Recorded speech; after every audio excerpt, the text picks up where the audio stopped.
ये कौन सी तरंगें होती हैं? ये होती हैं अनुदैर्ध्य तरंगें। ध्वनि तरंगें किस प्रकार की तरंगें होती हैं? अनुदैर्ध्य। प्रकाश तरंगें क्या होती हैं? हाँ, ये होती हैं क्या? हाँ, ये हो जाएंगे क्या? अनुप्रस्थ तरंगें। ठीक है, क्लियर हो गया। यदि वेग की बात कर लें तो इनका वेग क्या होता है? कम, और इनका वेग कैसा होता है? अधिक होता है। ठीक है, यदि ध्रुवण की बात कर लें, ध्रुवण का मतलब होता है तरंगों को सीमित करना, कंट्रोल कर लेना। उसको हम क्या बोलते हैं कि हमने क्या कर लिया? ध्रुवण कर लिया। जैसे नदियों में पानी बहता है तो हम डैम में इकट्ठा कर लेते, माने उस पानी को हम क्या कर लिए? कंट्रोल कर लिए।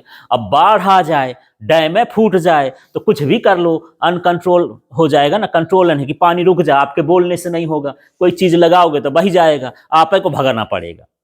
ठीक है, वो कंट्रोल नहीं कर सकते। भूकंप आ जाए, कंट्रोल नहीं कर सकते, हर छोड़ के भाग जाओ, बस इतना ही है, लौट जाओ जमीन में, इतना ही कर सकते हैं।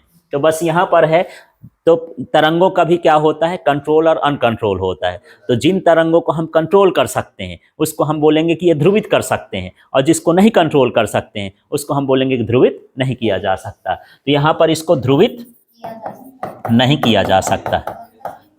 ठीक है, और अनुप्रस्थ तरंगों को ध्रुवित, हाँ, इनको ध्रुवित किया जा सकता है।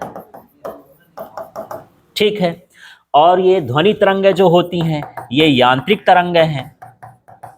ठीक है, और ये जो तरंगें हैं ये कैसी तरंगें हैं? विद्युत चुंबकीय तरंगें। ठीक है, इसके लिए माध्यम की आवश्यकता होती है, माध्यम की आवश्यकता होती है ना। और इसके लिए माध्यम की आवश्यकता नहीं होती।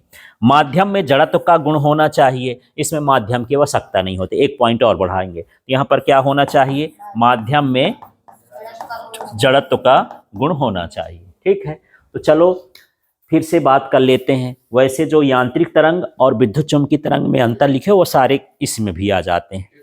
हाँ हाँ, तो यहाँ पर देख लेंगे ये कैसी होंगी। ये अनुदैर्ध्य तरंगें होती हैं और ये अनुप्रस्थ तरंगें होती हैं। इनका वेग कम होता है, इनका वेग अधिक होता है। इन्हें ध्रुवित नहीं किया जा सकता है, इन्हें ध्रुवित किया जा सकता है।